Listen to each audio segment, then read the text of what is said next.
зеленом листочке сидела Божья коровка. После летнего дождя она казалась необыкновенно красивой. Ее черные пятнышки на красном теле — это божественная метка за добрые дела. Первое пятнышко она получила за доброту. Одно засушливое лето Божья коровка спасла жизнь маленькому жучку.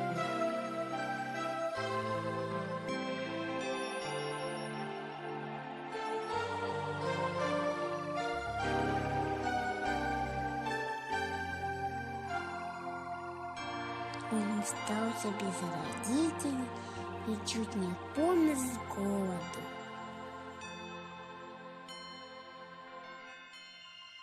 Божья коровка приютила, обогрела и накормила его.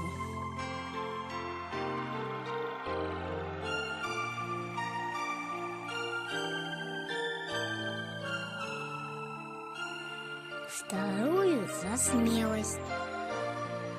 Однажды гуляя, она услышала писк маленького комарика. Помогите! От злодея-паука меня спасите! Божья коровка, не раздумываясь, бросилась на помощь и освободила его. Дальше Бог послал третье испытание. Это было испытание на честность.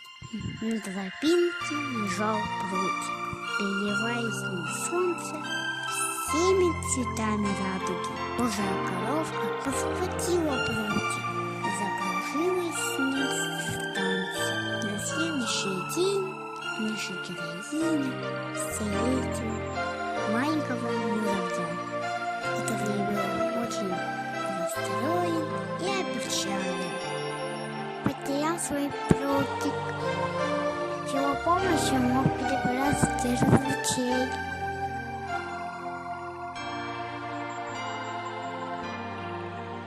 Идти в болото, забраться на высоту.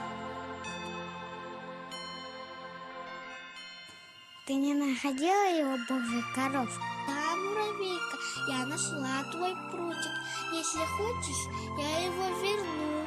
А хочешь, я еще стану твоим другом. Они стали дружить и помогать тем, кто нуждается в их помощи. Вот так появилось еще одно пятнышко на спине Божьей коровки. В один из летних дней после дождя друзья гуляли по лесу.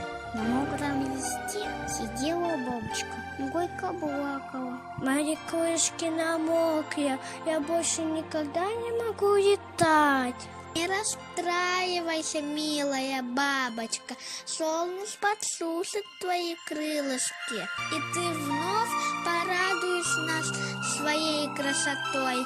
Бог не оставил без внимания за добрые дела, за чуткость и внимание.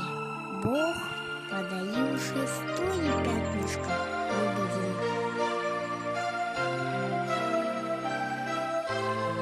Вот так же много